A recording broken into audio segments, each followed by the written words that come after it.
The Cellular jail, also known as Scala Blackwater, was a British colonial prison in the Andaman and Nicobar Islands.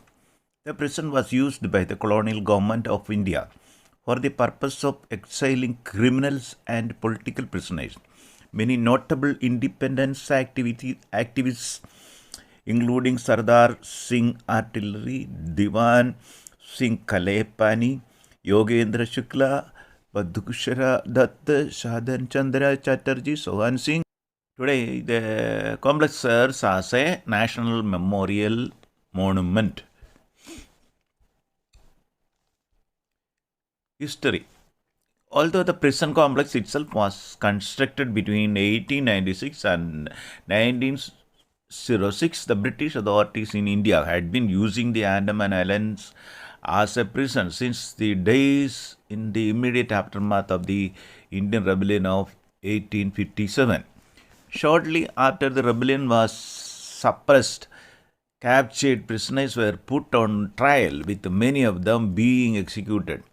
Others were exiled for life to the Andamans to prevent them from reoffending. 200 rebels were transported to the islands under the custody of the jailer David Barry and Major James Pattison Walker, an Indian medical service doctor who had been warden of the prison at Agra. Another 733 from Karachi arrived in April 1868.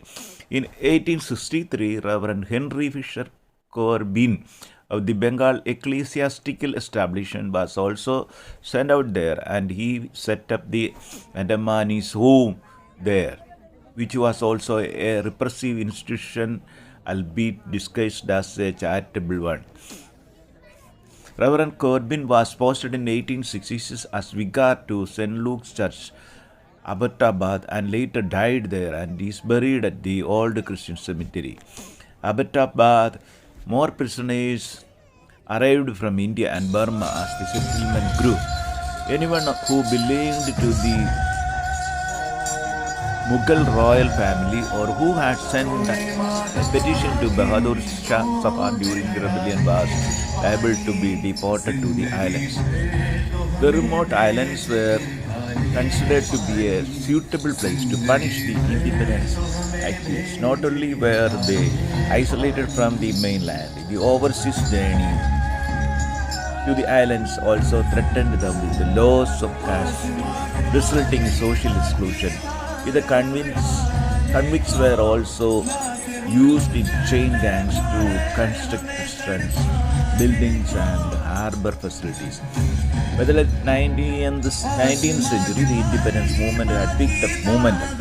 As a result, the number of prisoners being sent to the Andamans grew, and the need for a high security prison was felt. From August 1889, Charles James Leard served as Home Secretary in the Raj government and was also tasked with an investigation of the penal settlement at Port Blair.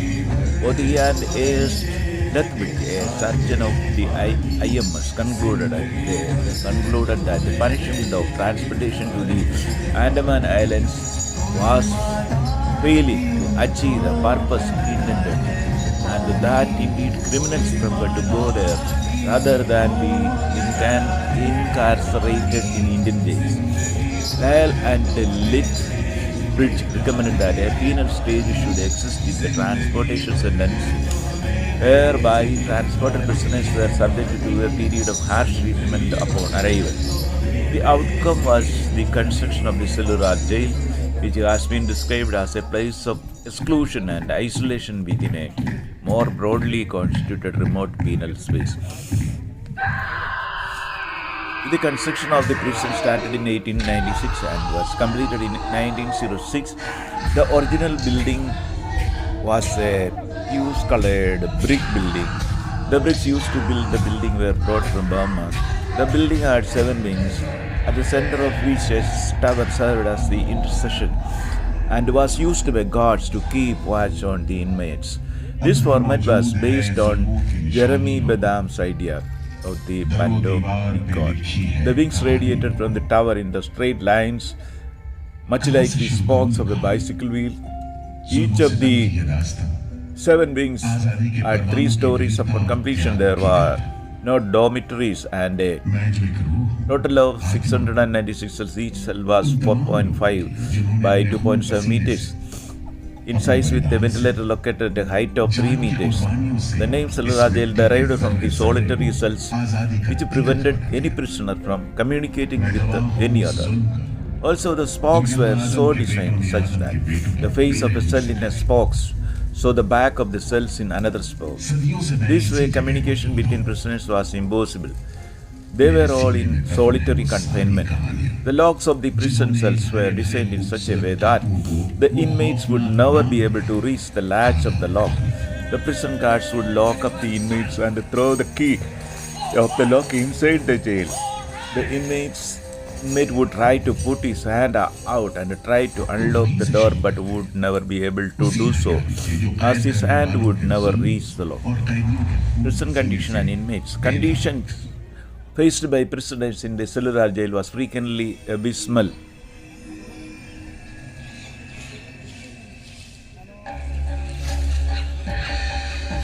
कहते हैं अंडमान द्वीप समूह का नाम रामायण के प्रतापी वानर देवता अंडमान यानी हनुमान के नाम पर रखा गया।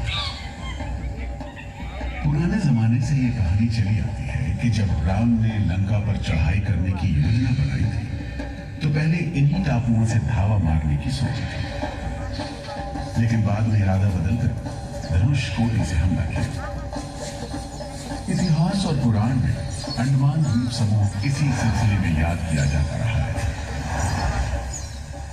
दूसरी शताब्दी के रोमन भूगोल शास्त्री टॉमी ने इन टापुओं को दुनिया के पहले नक्शे में जगह दी और नाम रखा एग्डेमॉन, एक ग्रीक गॉड एगेमेम्नॉन के नाम पर, जो भाग्य का प्रतीक है। इन टापुओं की तरफ लोगों का आना शुरू हुआ।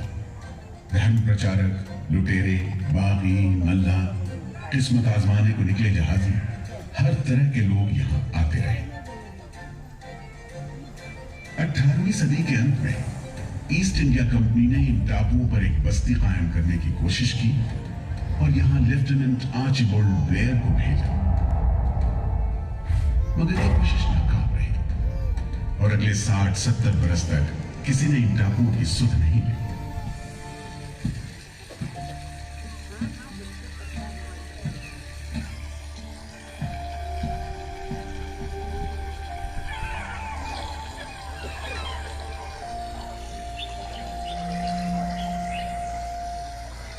प्राकृतिक खूबसूरती और शांत समुद्र के बीच जिंदगी की खामोश लहरें उठती और बैठ जाती। उगते सूरज के साथ पक्षी जागते और डूबते सूरज के साथ इन टापुओं पर जिंदगी सुकून से सो जाती। कि तभी भारत का पहला स्वाधीनता संग्राम यानी 1857 की आजादी की लड़ाई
आजादी के मतवालों को सबक सिखाने के लिए फिरंगी सरकार ने 15 जनवरी 1858 को पूरे के पूरे अंडमान द्वीप समूह को एक कैद खाने में बदलने का फैसला किया। His Excellency गवर्नर जनरल ने काउंसिल में ये फैसला किया है कि अंडमान आइलैंड में कैदियों की एक बस्ती बनाई जाए। इसमें शुरू में ऐसे मुजरिम रखे जाएं जिन्हें बगावत और राजद्रोह और इससे ताल्लुक रखने वाले दूसरे अपराधियों के लिए कैद या देश निकालने की सजा दी गई हो। और इस तरह अंडमान द्वीप समूह की पुरानी खाड़ी का नाम लेफ्टिनेंट आर्चिबाल्ड ब्लेयर के नाम पर पोर्ट ब्लेयर रखकर मुजरिमों की बस्ती कायम की गई। सन 57 के वीरों के नक्शे कदम पर कुछ ही साल बाद अंडमान की धरती पर पैर रखे वहाबी आंदोलन के राजनीतिक बंदियों ने 1860 से 1872 के बीच बहुत से वहाबी आंदोलनकारी अंडमान भेजे गए। सरहदी सूबे का रहने वाला एक पठान शेर अली आफरीदी भी अंडमान में उस समय उम्र कैद की सजा काट रहा था और अंग्रेजों से बदला लेने के लिए मौके की तलाश में था।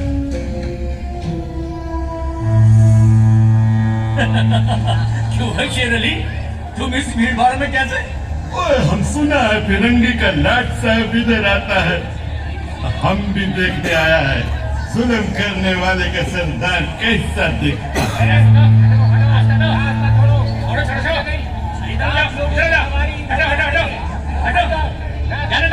अरे खाली करो।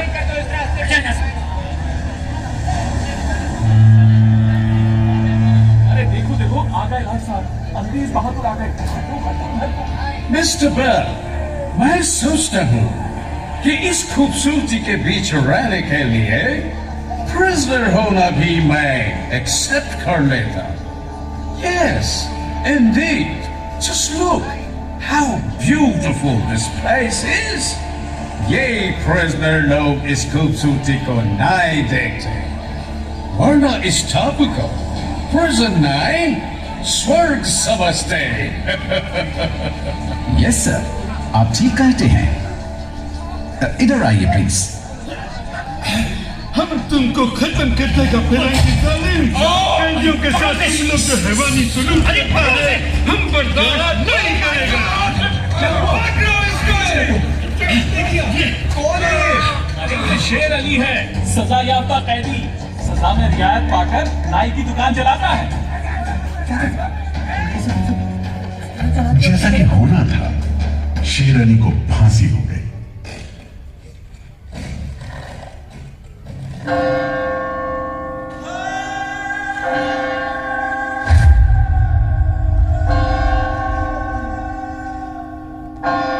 शायद इसी घटना का असर था कि ब्रिटिश सरकार ने कैदियों के साथ और भी कड़ाई बरतने के बारे में गंभीरता से सोचना शुरू किया। नतीजे के तौर पर सन 1896 में पोर्ट ब्लेयर की खौफनाक सेलुलर जेल का काम चीफ कमिश्नर केविन और इंजीनियर मैक्विन की निगरानी में शुरू हुआ।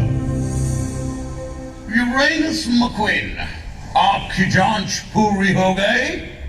यस सर, हमने पूरा टापू का मुआयना कर लिया है। तो आपके हिसाब से जेल कहाँ बनेगी? मेरा राय भी जेल इसी जगह बने तो अच्छा रहेगा सर। इस पहाड़ी पर? यस सर, हम इस पहाड़ी को ईस्ट का तरफ ऊपर से काटकर समुद्र से 60 फीट की ऊंचाई पर मैदान बना देगा।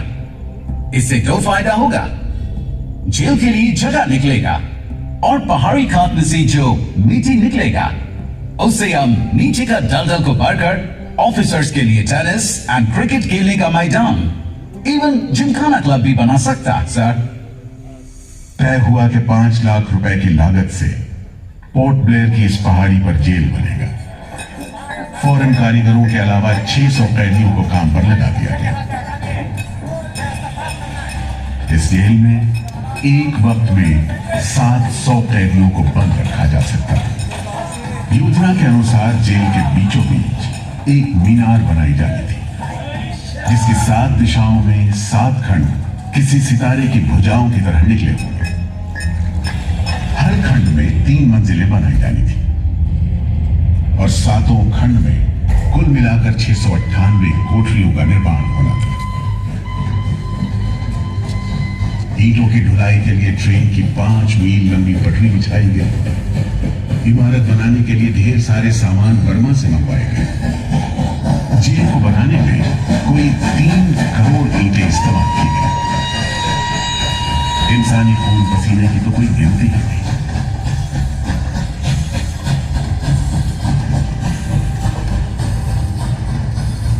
सुबह दोपहर शाम रात कोड़े चलते रहे और काम होता रहा। दीवारें उठनी शुरू हो गई। आखिरकार 10 साल बाद सन 1906 में यह विशालकाय जेल तैयार हुआ और यहीं से अंडमान के इतिहास का सबसे काला दौर शुरू हुआ।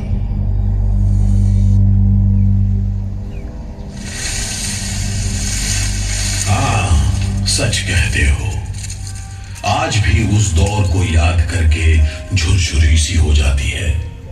मैं पुराना पीपल का पेड़ जेल खाना बनने के इस लंबे अरसे में हर रोज अपनी जान की खैर मनाता रहा, क्योंकि इस पहाड़ी पर उगे हुए घने जंगल साफ करने के दौरान बहुत से लोग थे जिनका ख्याल था कि मुझे भी और पेड़ों की तरह काट गिराया जाना चाहिए।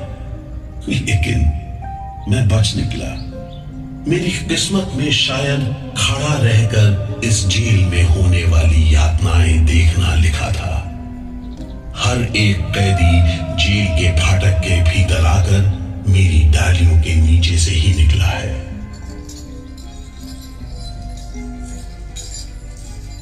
जैसे जैसे अंग्रेजी शासन के खिलाफ आजादी की मांग तेज हुई, ब्रिटिश सरकार ने सेलुलर जेल के फाटक हर छोटी बड़ी बात के लिए खोलने शुरू कर दिए।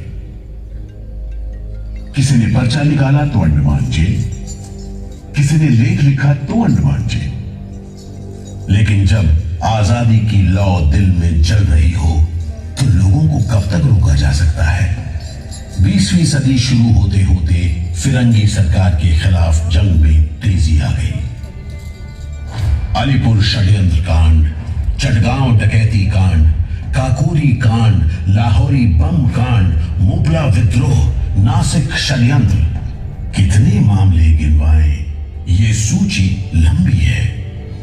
लिहाजा एक नए किस्म के अभियुक्तों ने अंडमान की सेल्यूलर जेल में कदम रखा। ये नई किस्म थी क्रांतिकारियों की। क्या शानदार लोग थे।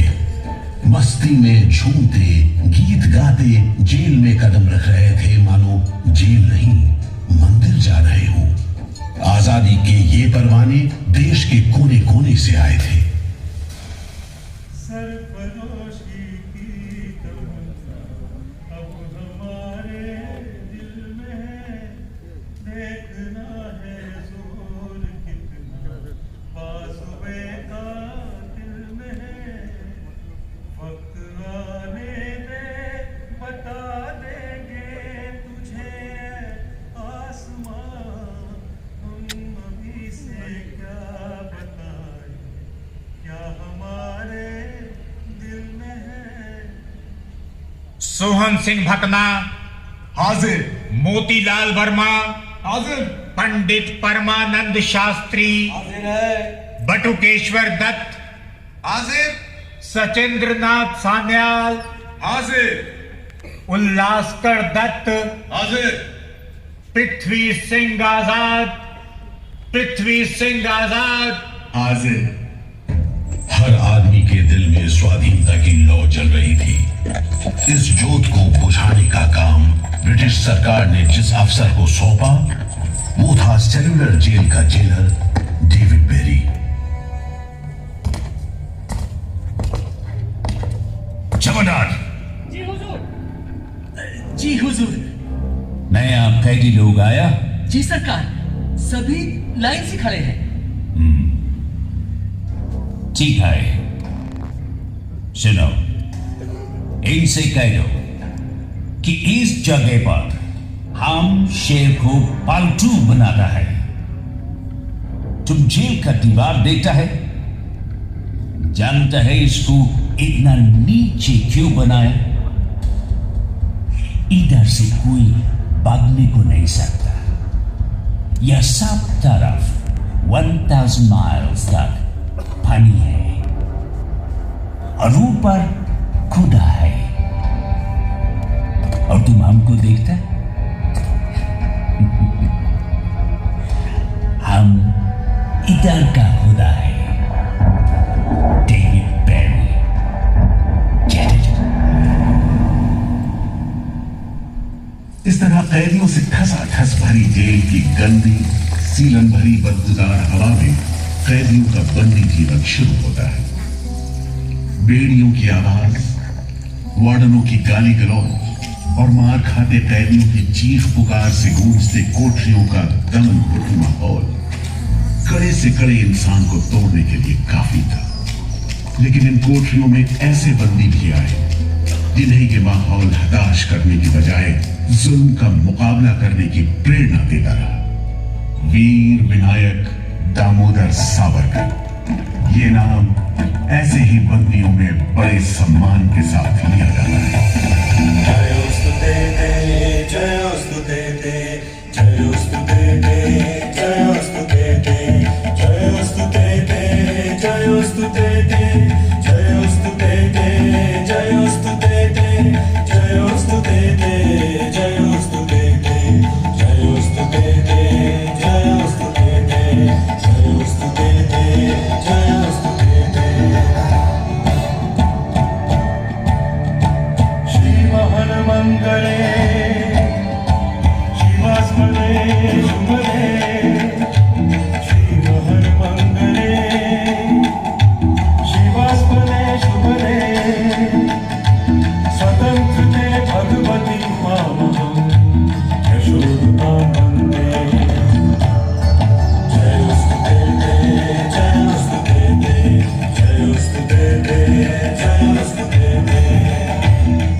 सावरकर जब सेल्यूलर जेल के अहाते में दाखिल हुए तो उनकी जंजीरों से जुड़े लोहे के पट्टे पर उनके जेल की मियाद खुदी हुई थी 50 बरस। 24 दिसंबर 1910 से 30 दिसंबर 1960 तक। वेल सावरकर, तुमको 2 बार का उम्र कैद का सजा मिला है। 50 बरस बाद सरकार तुमको छोड़ देगा। मिस्टर बेरी, तुम्हें विश्वास है कि तुम और तुम्हारी सरकार 50 बरस यहां रह पाएगी? सावरकर को इस बात में रत्ती भर भी शक नहीं था कि आजादी की जो लपटें हिंदुस्तानियों के मन में धधक रही हैं, उन्हें अंग्रेज अब बुझा नहीं सकेंगे और जल्द ही उन्हें जाना होगा। इसी प्रबल विश्वास के बल पर सावरकर 10 बरस लंबा अरसा सेल्यूलर जेल की एक ही कोठरी में रह सके। उन्हें बहुत ही खतरनाक कैदी करार देते हुए इतने कड़े पहरे में रखा गया था कि उनके भाई गणेश को 2 बरस तक पता भी नहीं चला कि वीर सावरकर उनके ही नक्शे कदम पर चलते हुए सेल्यूलर जेल आ पहुंचे, जहां बरसों की तकलीफ है, जेलर के जुल्म है, कड़ी मेहनत और नितांत अकेलापन है, जहां जिंदगी 13 फुट लंबी और 7 फुट चौड़ी कोठरी में सिमट कर रह जाती है।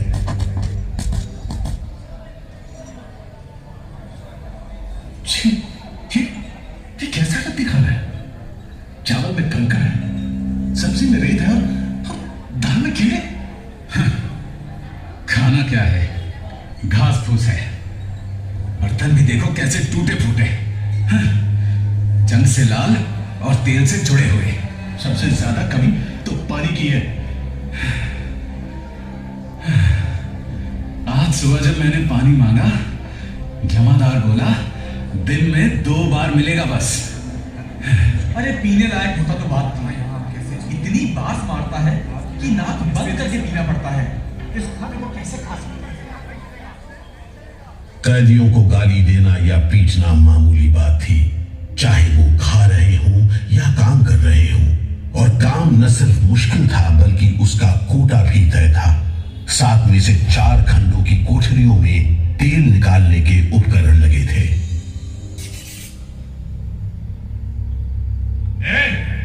इंदुभूषण, सुधीर, हेमचंद, तुम लोग इधर चलो, नारियल के बोरे उठाओ। हर बोरे में है 25 सेब नारियल।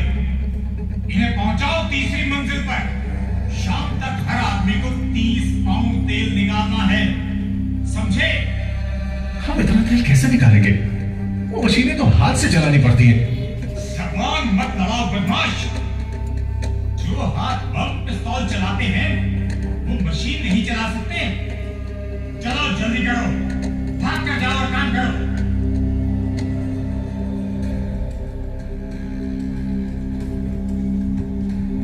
मेरा बात ध्यान से सुनो।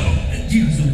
जो आदमी काम नहीं करे उसको पेट लगाओ। जी हुजूर। समझा? जी। सजा दो, कोई छूट नहीं दो। जी। कोटा पूरा कराओ। जी। लेकिन तमाम मारपीट और गाली गलौज के बावजूद यदि कैदी काम पूरा न कर पाते, तब जो सजा मिलती वो किसी की भी हिम्मत तोड़ने के लिए काफी थी। जमादार। जी हुजूर। इसको 2 दिन तक टाट का वर्दी पहना, कल से इसका गाना बंद। जी। सिर्फ 2 का कंजी दो। जी हुजूर। ये पहला बार काम नहीं पूरा किया। जी। इस वास्ते इसको 1 हफ्ता हथकड़ी में रखो। जी हुजूर। ये बागी का बच्चा है, इसको बेड़ी डालो, इसको भी बेड़ी डालो 6 महीने तक। जी हुजूर। तुम अब तक 5 बार काम का कोटा पूरा नहीं किया, हम तुमको इस बदमाशी का मजा चखाएगा। जमादार। जी हुजूर। इसको तन्हाई में रखो। जी हुजूर। Solitary confinement. जी। कोठरी निकाल दो। जी। और इसको पेट लगाओ। और मारो, और मारो। नारे बोलेगा। बोल नारे। बोल। बोल नारे। बोल। बोल नारे। जितनी ताकत है बोल नारे।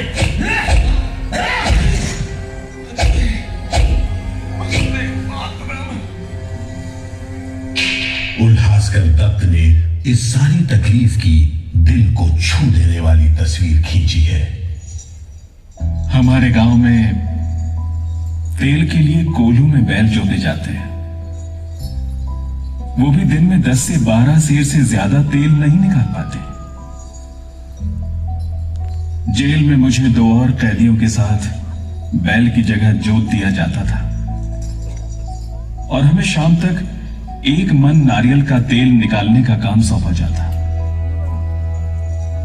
जमादार हमें दौड़ने पर मजबूर करते और रफ्तार धीमी होने पर कोड़े मारते। हर रोज न जाने हम कितनी बार लड़खड़ाते, गिरते और मार खाते, और ये सिलसिला निरंतर चलता रहा। हुजूर, ये काम करने से इनकार करता है। क्यों? क्यों काम नहीं करेगा? जैसा बर्ताव ये जमादार करते हैं उसमें मैं काम नहीं करूंगा। मारपीट और सजा का नतीजा ये हुआ कि उल्हासकर ने 7 दिन के बाद खाना पीना और बात करना भी बंद कर दिया। वार्डनों का ख्याल था कि उल्हासकर पागल होते जा रहे हैं, लेकिन जेलर बेरी ने इसे नाटक बताते हुए उल्हासकर को बिजली के झटके लगाने का हुक्म दिया, जिसके बाद उल्हासकर 3 दिन और 3 रात बेहोश रहे। उसके बाद कहीं जाकर डॉक्टर को बुलाया गया। सुनो मिस्टर उल्हासकर, हम जानते हैं तुम अपने मुल्क का आजादी के वास्ते ये करता। हम तुम्हारा काम को ठीक नहीं समझता, लेकिन तुम अभी जवान है। एक दिन अपना सजा पूरा करके वापस अपना मुल्क जाएगा, तब अपना हाथ से जान क्यों लेता? क्या तुम डरपोक है?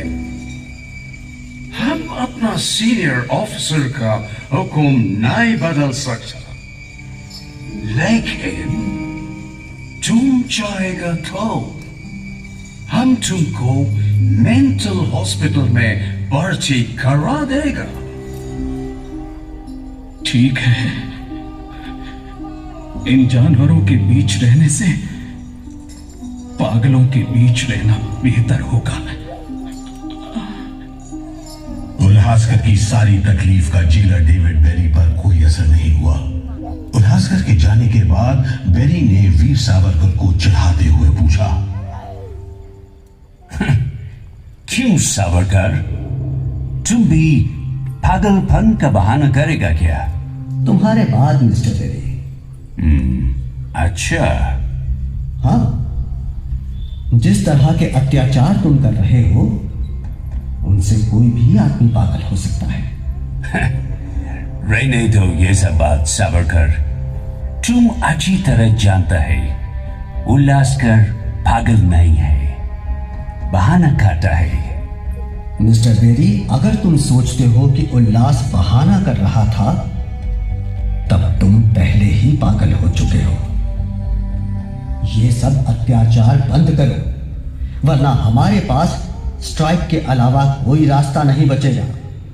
छूट नहीं, रियायत नहीं, छूट नहीं, रियायत नहीं।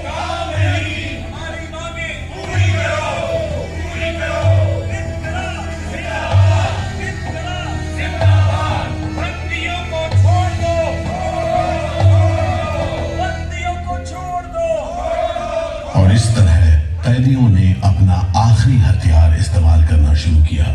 हड़तालों का एक लंबा सिलसिला चल पड़ा, मगर ऐसे मामलों से जेलर बेरी और उसके अमले के रवैये में कोई खास फर्क नहीं पड़ा। कुल मिलाकर सेलुलर जेल के कैदी तकलीफ और बदसलूकी के बीच अपने दिन गुजारते रहे।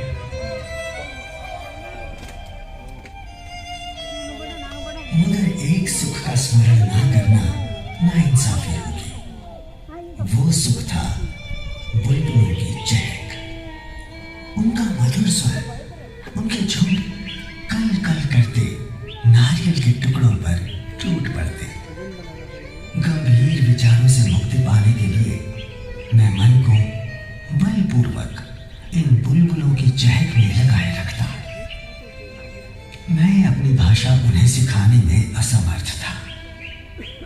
यदि सिखा पाता तो मैं उन्हें देश प्रेम के गीत सिखा देता, ताकि अगर कोई मेरी कोठरी खोजता हुआ आए तो लोग कहें कि जिसके सामने बुलबुल देश प्रेम के गीत गा रही हो वही सावरकर की कोठरी है।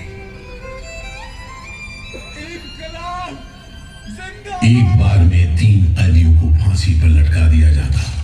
दिल दहला देने वाली चीखें निकलती, जेल का घंटा घनघना उठता, जेल की मीनार पर लगी बत्ती जलती बुझती रहती और 8 मील दूर तक खड़े जहाजों तक खबर पहुंच जाती कि फिर से कुछ कैदियों को फांसी पर लटका दिया गया है।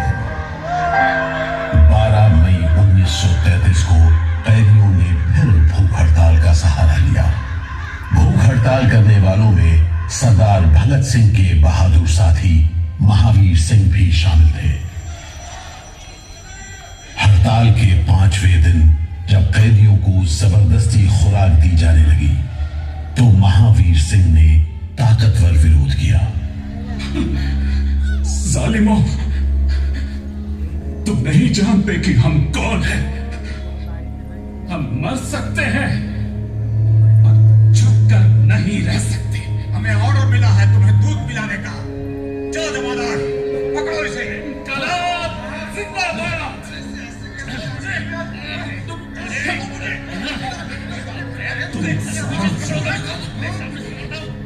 हम जबरदस्ती नहीं सहेंगे।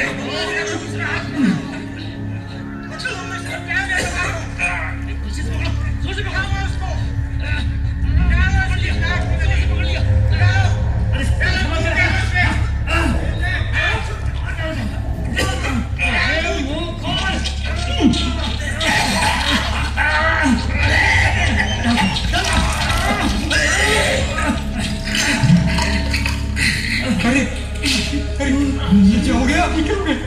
ये तो क्या करें? अरे इसकी तो आंखें उलट गई। अरे इसकी तो आंखें उलट गई है। अब क्या करें? लगता है दूध इसके फेफड़ों में चला गया है साहब। क्या हो? नली निकालो, जल्दी करो, जल्दी। जी। इसकी तो सांस बंद हो गई। अब क्या होगा? होगा क्या? लाश को गुपचुप ठिकाने लगा दो, किसी को कानो कान खबर ना हो। मैं तो कहता हूँ साहब, इसकी लाश को बोरे में डालकर पत्थर से बांधकर समंदर में बहा दीजिए। किस्सा खत्म। चलो बिपिन, ऐसा ही करो। झटपट ले जाओ उसे, झटपट ले जाओ। लेकिन ये खबर छिपी नहीं रह सकी। जब लोगों को पता चला तो देश भर में विरोध की भीषण लहर फैल गई।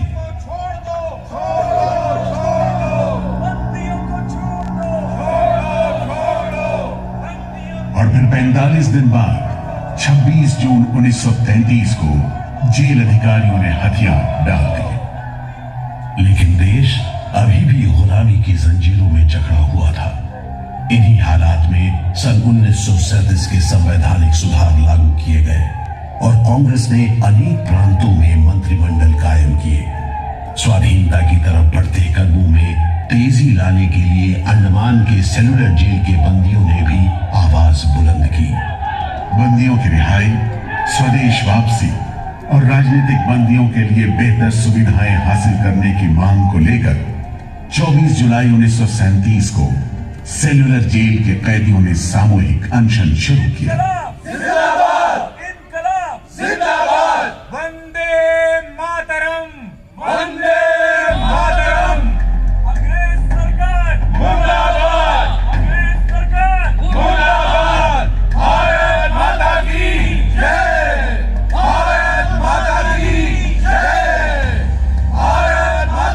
इस भूख हड़ताल का असर पूरे देश पर पड़ा। जगह जगह कैदियों के समर्थन में आंदोलन होने लगे। सारे देश के राजनीतिक बंदियों ने अनशन शुरू कर दिया।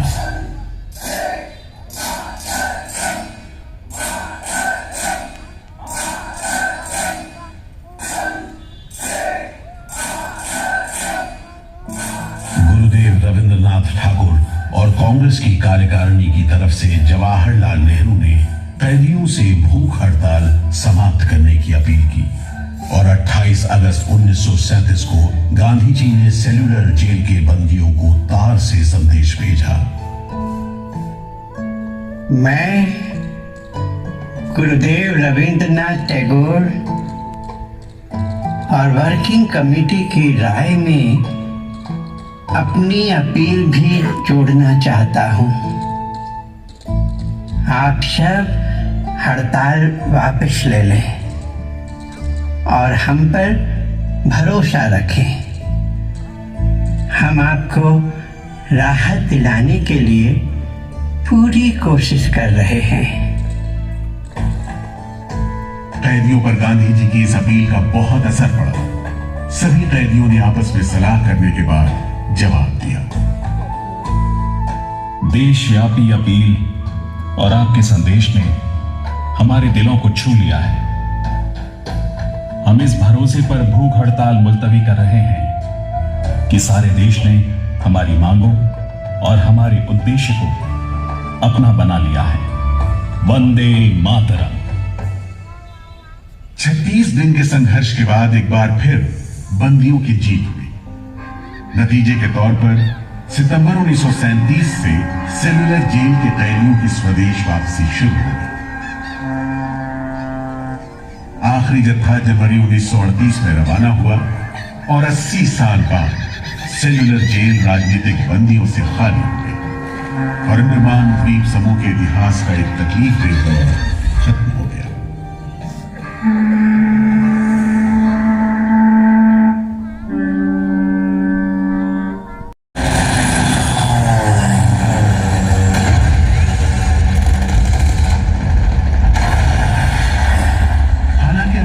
जापानियों का कब्जा सिर्फ 3 साल रहा, लेकिन इस अरसे में ही उन्होंने काफी जुल्म किए।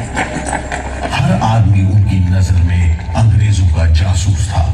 हर रोज खेतों से, दूर दराज के गांव देहात से दसियों लोग पकड़े जाते और मौत की चले जाते।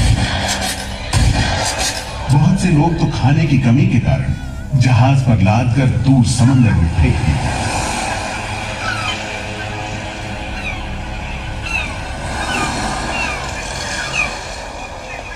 इसी दौरान नेताजी सुभाष चंद्र बोस अंडमान आए और जेल का मुआयना भी किया, मगर जापानी उन्हें जेल के उन हिस्सों में नहीं ले गए जहां वो सैकड़ों कैदियों को जासूस करार देकर तकलीफें पहुंचाते थे।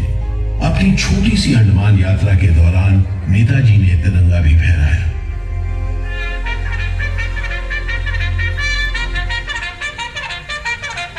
अगस्त 1945 में दूसरा महायुद्ध समाप्त हुआ और 3 साल 6 महीने 15 दिन के कब्जे के बाद अक्टूबर 1945 में अंडमान की जापानी छावनी ने अंग्रेजों के आगे हथियार डाल दिए।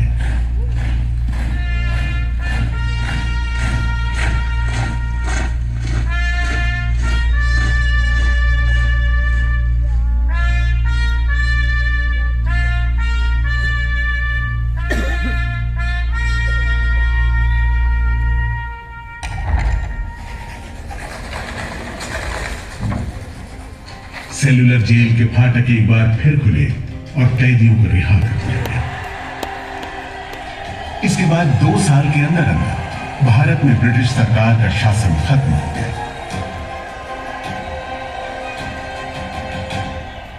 अंडमान द्वीप समूह अब काला पानी के खौफनाक नाम से नहीं जाना जाता, लेकिन ये सारी तकलीफें जो आजादी के प्रेमियों ने यहां झेली, वो सारी कुर्बानियां जो देशभक्त वीरों ने यहां दी, आज भी देशवासियों के दिलो दिमाग पर छपी हुई है। इसीलिए अंडमान के भूतपूर्व राजनीतिक बंदियों के भातृत्व मंडल की इच्छा को स्वीकार करते हुए भारत सरकार ने 30 अप्रैल 1969 को घोषणा की कि सेलुलर जेल को राष्ट्रीय स्मारक के रूप में सुरक्षित रखा जाएगा। भारत की आजादी के दीवानों ने जो अमानवीय यातनाएं इस कारागार में सही, ताकि भारतवर्ष आजादी की उन्मुक्त हवाओं में सांस ले सके, उन बलिदानों को आने वाली पीढ़ियां भूल नहीं पाएंगी।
reported in a Guardian article, prisoners could face torture, medical tests, forced labor, and permanent death.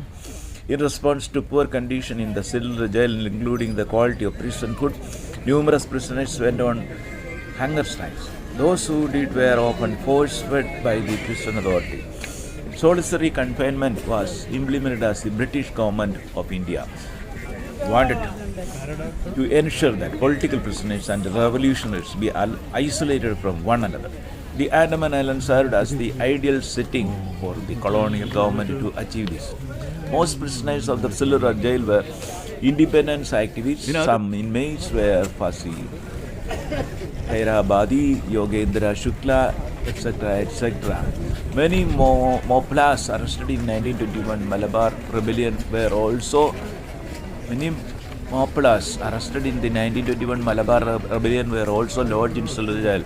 Several revolutionaries were tried in the Alipur case, such as Barindra Kumar Ghosh, the surviving companion of Bagga Jadin, was transferred to Berhampur jail in Bengal before his mysterious death in 1954. Sir Ali Afridi, the former officer of Punjab Mounted Police, was a life convict in jail who had been imprisoned for murder. He was sentenced to death on 2nd April 1867, and during appeal this was reduced to life imprisonment, and he was deported to Andamans to serve his sentence. The 6th Earl of Mayo, Viceroy of India from 1869, was visiting the Andaman and Nicobar Islands in February 1872 when he was murdered by Afridi. Sir Ali Afridi wanted to kill the superintendent and the viceroy as a revenge for his sentence, which he thought was more severe than he deserved. He said that he killed under the instruction of Allah. He was subsequently hanged. In March 1868, 238 prisoners tried to escape. By April, they were all caught. One committed suicide, and of the remainder, Superintendent Walker ordered 87 to be hanged. Among the records of the Government of India Home Department, we found the Empire's response in its orders to provincial governors and chief commissioners. Very secret regarding security prisoners who hunger strike. Every effort should be made to prevent the incidents from being reported. No concessions should be given to the prisoners who must be kept alive. Modern methods of restraint are best than mechanical ventilation persists. Hunger strikes by the inmates in May 1933 caught the attention of the jail authorities. 33 prisoners protested and the treatment as a hunger strike. Among them were Nahavir Singh, an associate of Bhagat Singh, Lahore conspiracy case, Mohan Kishore Namadas, convicted in arms act case, one Mohit Mohan, also convicted in arms act case. These three died due to the force feeding other prisoners. Prisoner 31,552. Ullaskar Dutt made homemade bombs that exploded inside a carriage in Muzaffarpur, killing the bridge partners of Douglas Kingsford, the chief presidency magistrate Mrs. Brinkley Kennedy, and her daughter Grace. He was tortured, declared insane due to malarial infection, transferred to the island's lunatic ward at Hado and held there for 14 years. Prisoner 31,549, Baringo.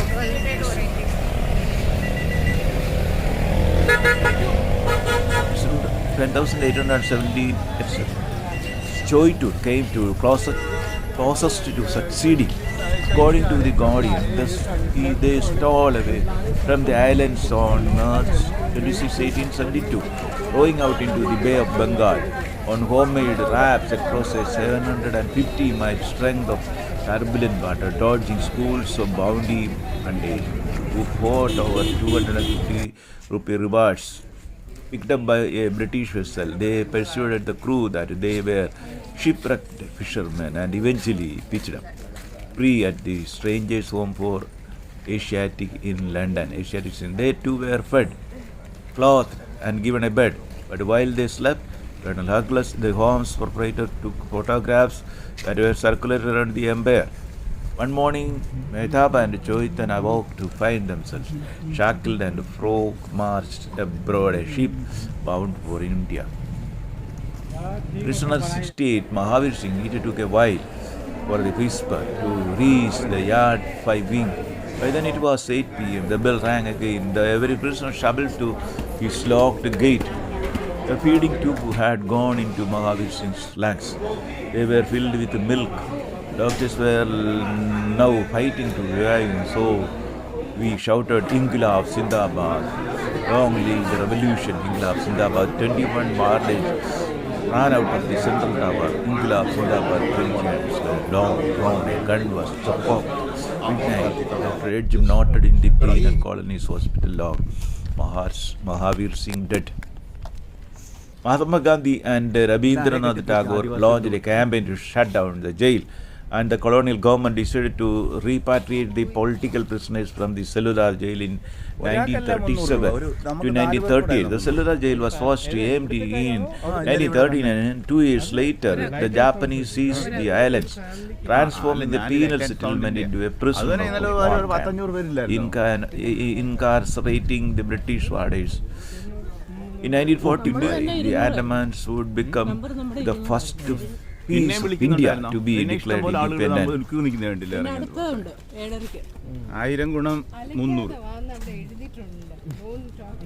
There were 14 prisoners from Kerala in the Cellular jail. The Japanese launched an invasion of the Andaman Island in March 1942, capturing the Cellular jail and all prison personnel.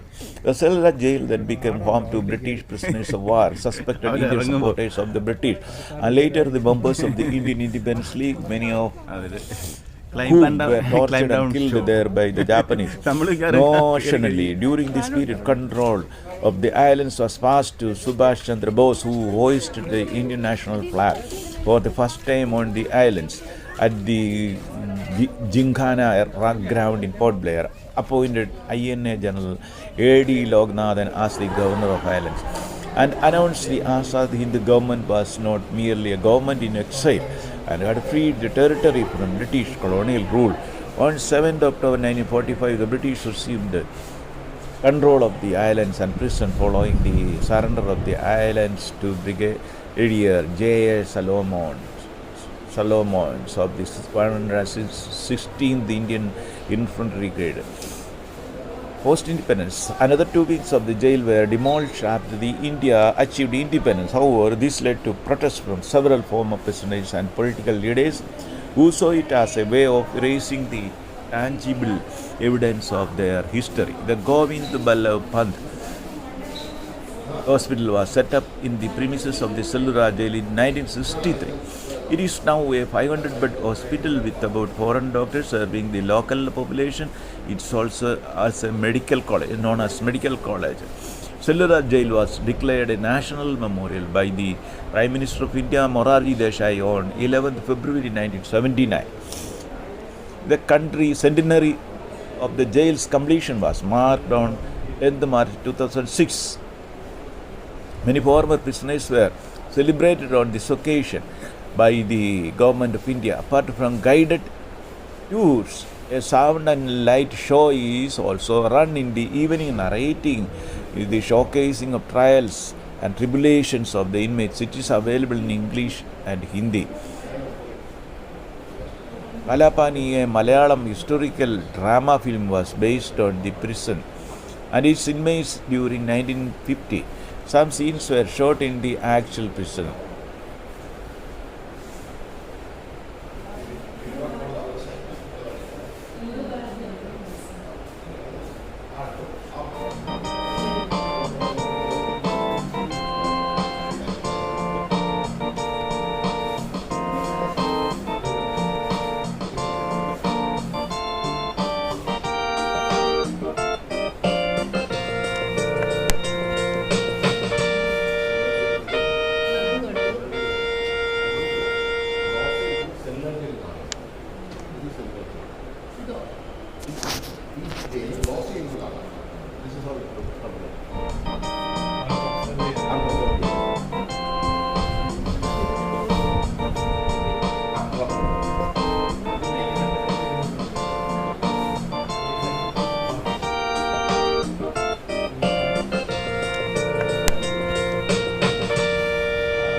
ഇവിടെ door കണ്ടോ?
ഇല്ല. എടുക്കാൻ പറ്റാത്ത പോലെ ആണോ? അവിടുന്ന് കൈയിട്ട് ഇവിടെ വരുമായിരുന്നു.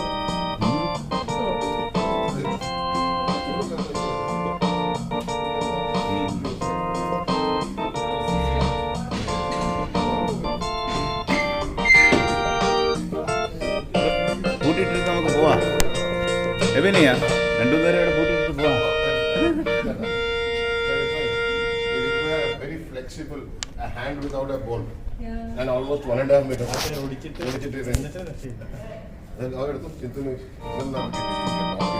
പോയി കാണത്തില്ല. ഇരുട്ട്, ഇരുട്ട്. ഇതിരുന്ന് ഫ്ലാഷില്ല. ഒത്തിരി കാണുന്നുണ്ട് എനിക്ക്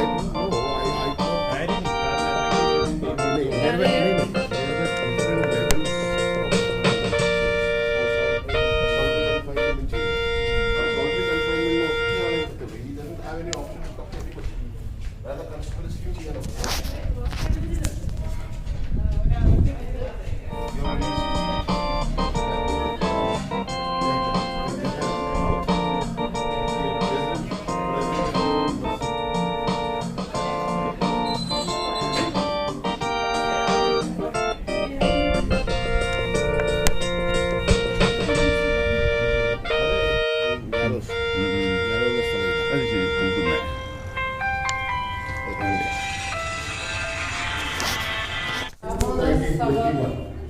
എയർപോർട്ടൊക്കെ विनायक दामोदर सावंत, वीर सावंत राज. He was born in 1983. His death is 1966.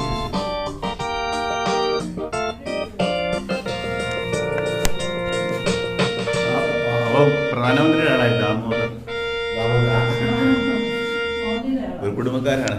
അവിടെ പാത്രം കണ്ടോ? ചാപ്പാട് കഴിക്കുന്ന പിഞ്ഞാണം കണ്ടോ? അവിടെ ഒന്ന് ടോയ്ലറ്റ് ചെയ്യാനും ഒന്ന് ഇങ്ങനെ ചെയ്യാൻ അങ്ങനെ ആയില്ല. കാരണം അത് അവർ ഈ ട്യൂബ് വെച്ചാണ്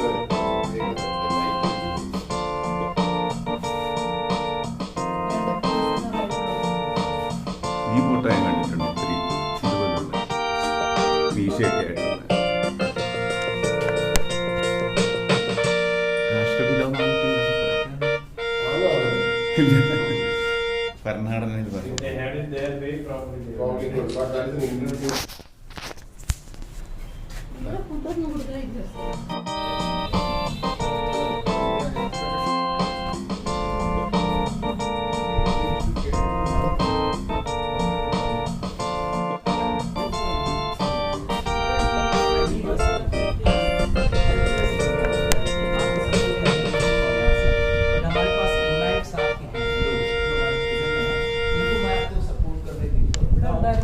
यहाँ से आप सुमात्रा जाइए, आपको कहीं हेल्प करेंगे जो आपको चाहिए.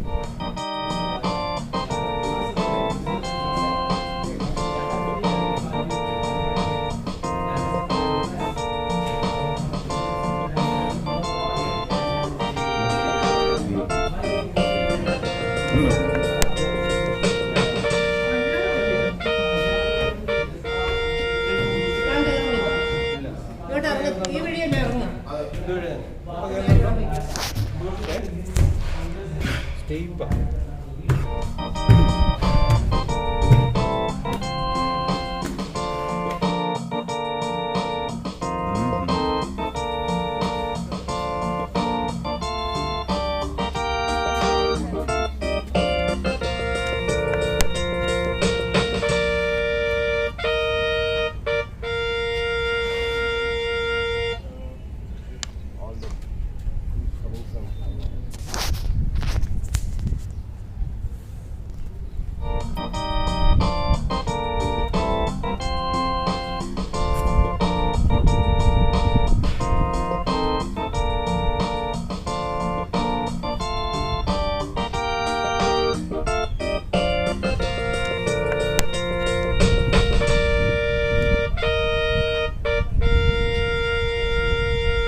ഇതൊരു ആശുപത്രി അല്ലേ? ഇത് ആശുപത്രിയുടെ പാർക്കിംഗ് ആച്ചാ. അതെ. ഓഫീസ്.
കുഞ്ചാട്ടിയൊക്കെ ഉണ്ട്. കുഞ്ചാട്ടി.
ഒറിജിനൽ തേങ്ങ ഇട്ടിട്ട് എണ്ണ എടുക്കും. എണ്ണ എടുക്കും. ഇതാണ് ചക്ക് ചക്ക്.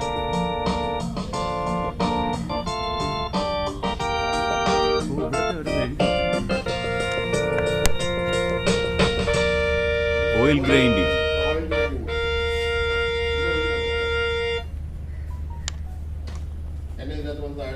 Oil mill.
ഫ്ലോഗിങ് എന്ന് പറഞ്ഞാൽ ചാട്ടവാറടിയോ?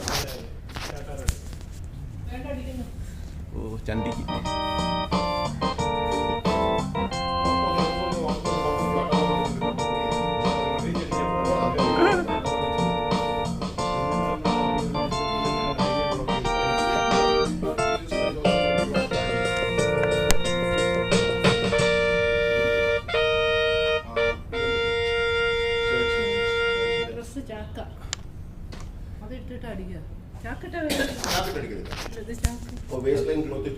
ചൊറിയുന്ന അതല്ലേ ചൊറിയുന്ന.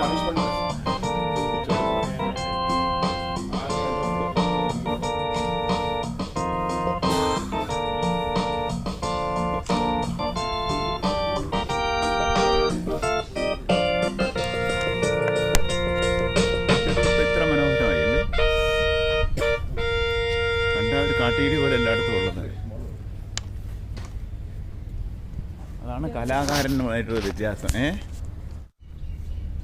ഈ ചെടി ഇപ്പം ഇത്ര മനോഹരമായില്ലേ? കണ്ടാൽ കാട്ടീരി പോലെ എല്ലായിടത്തും ഉള്ളത്. അതാണ് കലാകാരനുമായിട്ടൊരു വ്യത്യാസം.